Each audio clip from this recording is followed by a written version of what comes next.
Hello everyone, Alan here, aka xSenzuBean, and like you saw in the title, I'm going to be going through a little bit of a story of how I bought my first rental property in an apartment complex actually.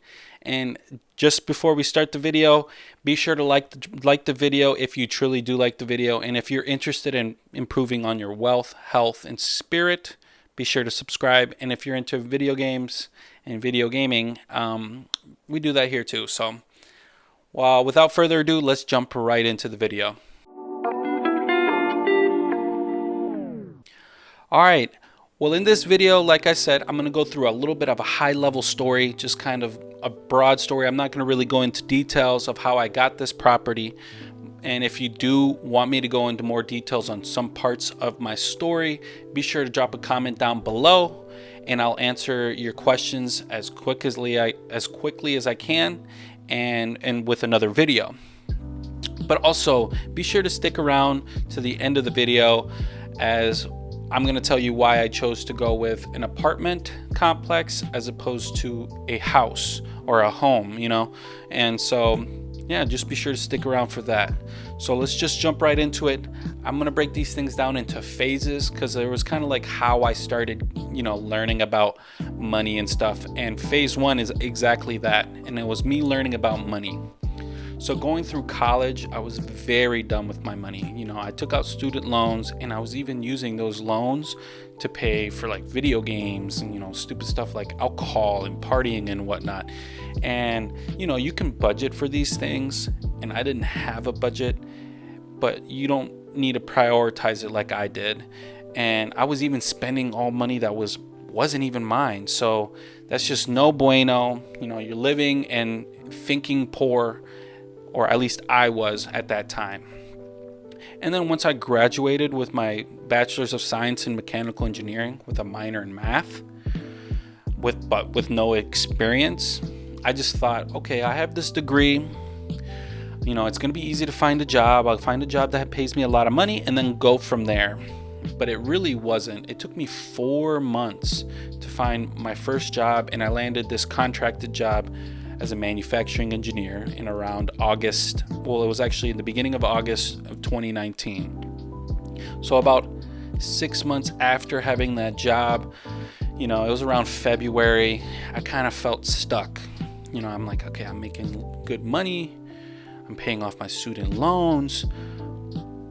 But how can I make it to where I can accelerate this? What can I do to not feel stuck? Like, make my money work for me. So, I started reading and started reaching out to tools that would allow me to learn about money. And the book I came across and I kept hearing in all these videos was Rich Dad, Poor Dad. And I'm sure you've heard it too. And that book honestly just revolutionized the way I thought about money. There's assets, liabilities, and income. But that was around when I learned about that book and about those categories was around right before the pandemic. So, like I said, it was February, and right when the pandemic happened and I saw the stock market crash, I was like, okay, this is my chance to make my money work for me. But I was brand new and I needed to educate myself about it. And it was kind of crazy because a couple of my coworkers that are around my age actually were using Robinhood to trade and invest their money. And so, I used one of their referral codes, and I got a free stock and they got a free stock. And I was like, holy smokes, I just made $6. It was actually American Steel. The ticker is X. And I was like, oh, I just made $6. And to this day, I still have that stock, and it's now worth $16. So now it's made me $16 richer. And so if you guys are interested in using a referral code and getting a free stock, be sure to use my referral code in the link below. It doesn't harm either of us. It doesn't cost extra. You sign up, you finally start getting you get approved in your Robinhood account, you get a free stock and I get a free stock, and it's just a win-win. We both get a little bit of free money, and you can get stuff valued up to like $400. You can get like a Apple stock. It's a great chance to get that. So, and it's completely free. So if you get an Apple stock, I think they're worth $400 now. You'd get free $400 right there. But in my case, it was $6.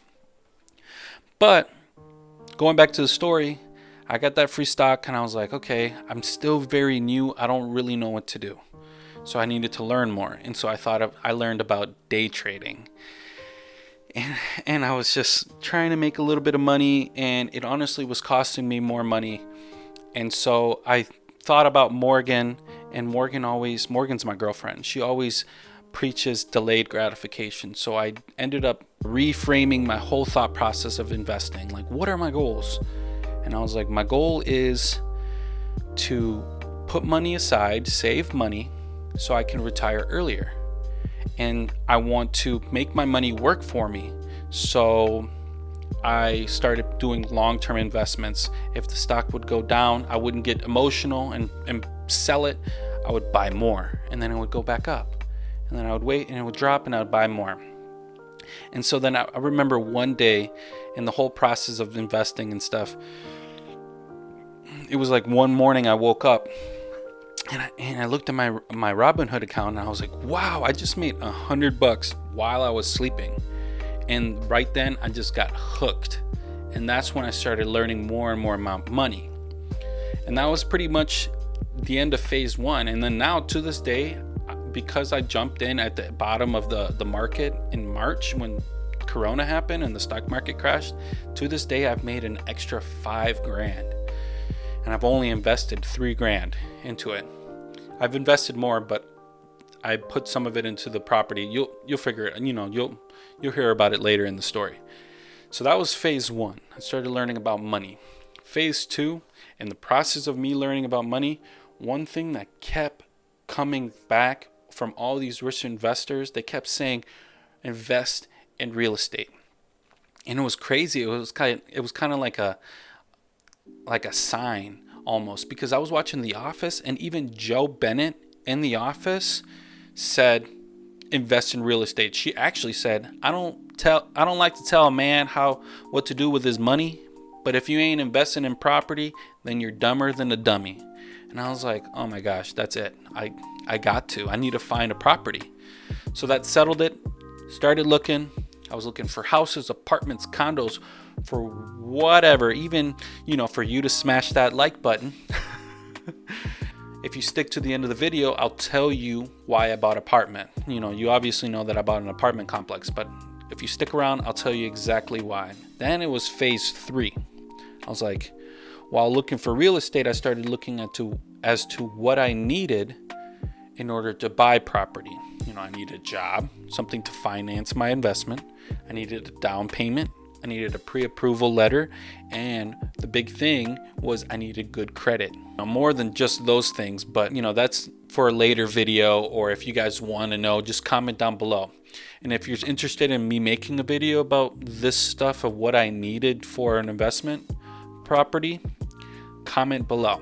But with my student debt and living on my own, I started building up credit on my own. I didn't even know, but then I started applying for credit cards because I learned about how you could really boost your credit score, your FICO score, using credit cards. If you are interested in learning about FICO scores, there is a video. I'm going to link it up here or in the description to another video that I did that explaining exactly what a FICO score is made up with. And so I would really advise checking that out, so then that way you can really maximize boosting up your credit score. And I also give a tip in there as to how you can do that with credit cards.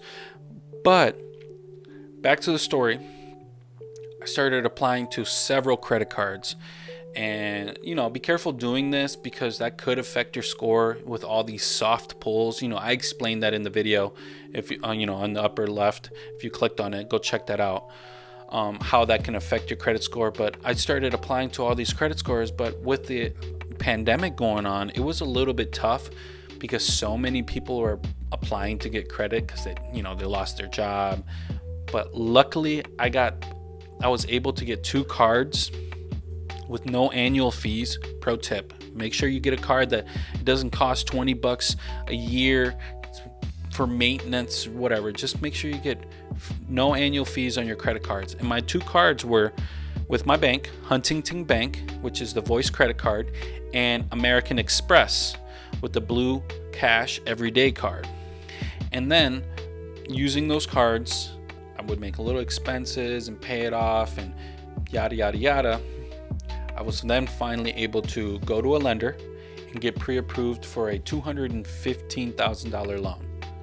So I was like, great, I have good credit. I got that good credit to get me a pre-approval letter. Now I've been looking for properties. Now it's really time to start touring. And so this, which actually brings me to phase 4, which is buying the property. After about a month or so of searching for property, reading books, building my credit, I was touring houses that I wanted to buy and potentially rent a portion of the house. You know, it was hard to find, but I remember when reading Rich Dad Poor Dad, Robert Kiyosaki said he usually the properties that he would invest in were properties that were in neighborhoods that if he wanted to invest in a certain neighborhood, he would go on runs, just, you know, looking around the neighborhood. And I remember at this time I was going on daily walks with my girlfriend Morgan. And I remember walking around our neighborhood, looking at all the apartment complexes neighboring ours and the one that we were living in at the time. And I was like, man, I really wish that we could just buy our building so I can live in one and rent the other 3. And, you know, I'm sure you've heard about house hacking. That's what that is. And, you know, I told her about that. And about 3 weeks later, we went on another walk and Morgan points out a for sale sign of an apartment building exactly like ours, for sale, across the street from the one that we were living in at the time. And I was just like, whoa, this is this is kind of surreal. So I called the seller, was getting some information, and I went from there. I toured the apartment. I loved it, of course, because it's almost exactly like mine, and it's a 2-bedroom, 1 bath with 4 units. And I was like, man, this is perfect. And I knew it was also a good area because I was seeing new neighbors move in. I was seeing people just coming in with moving trucks and stuff. So I put in an offer. And after some negotiating with the seller, he took the offer. And for about 2 months of getting the place appraised and inspecting and signing all the paperwork and smashing that like button, be sure to do that, I was finally closing on the property. And I was a property investor. I was a landlord and a first-time buyer, new time home buyer, and it was just super exciting, and it still is. You know, I had 3 tenants in the property when I closed.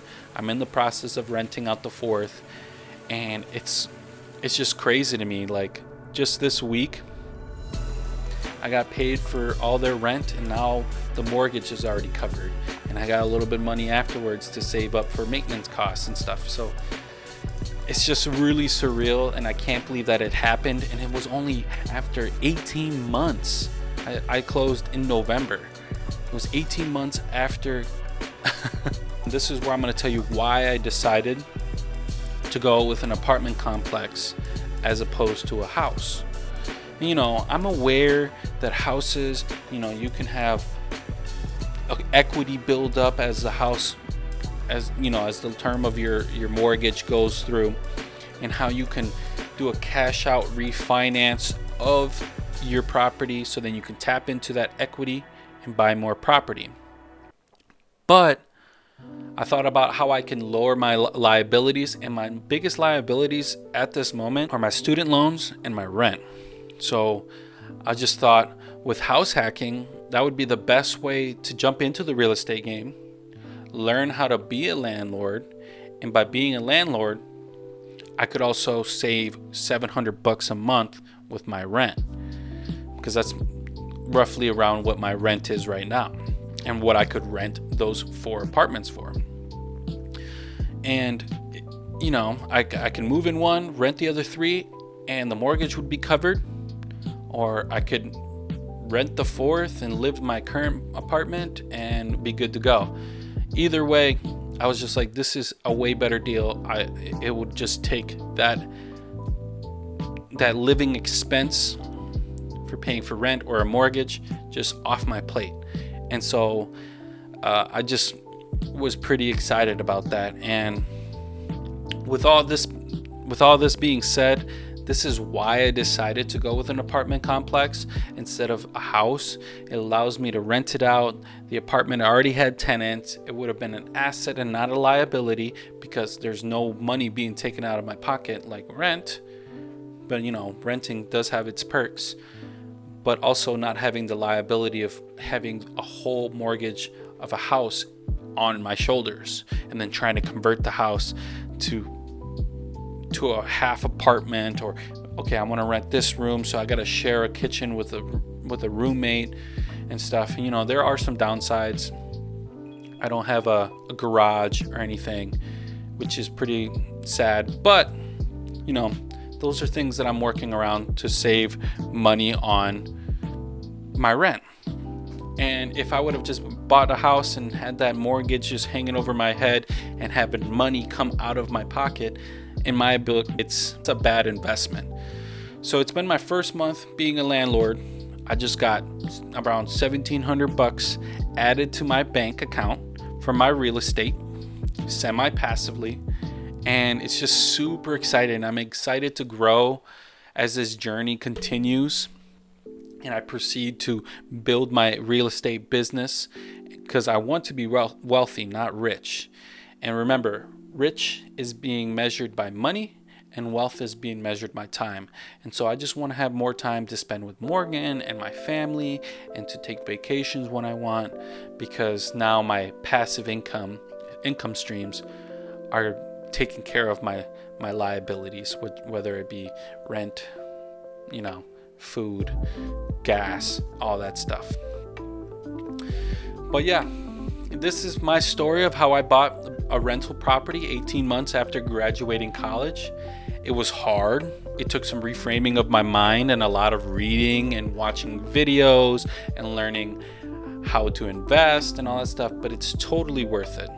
If you really like this video, be sure to tap that thumbs up button, as it helps push this video out to other people that would love to, you know, hear this story and maybe get inspired by it, and maybe even ask me questions of how I did it. And if you're interested in following me on my journey of, you know, growing my generational wealth, learning through my experiences as being a new homeowner or real estate investor, landlord, I'm going to be posting all that stuff on here.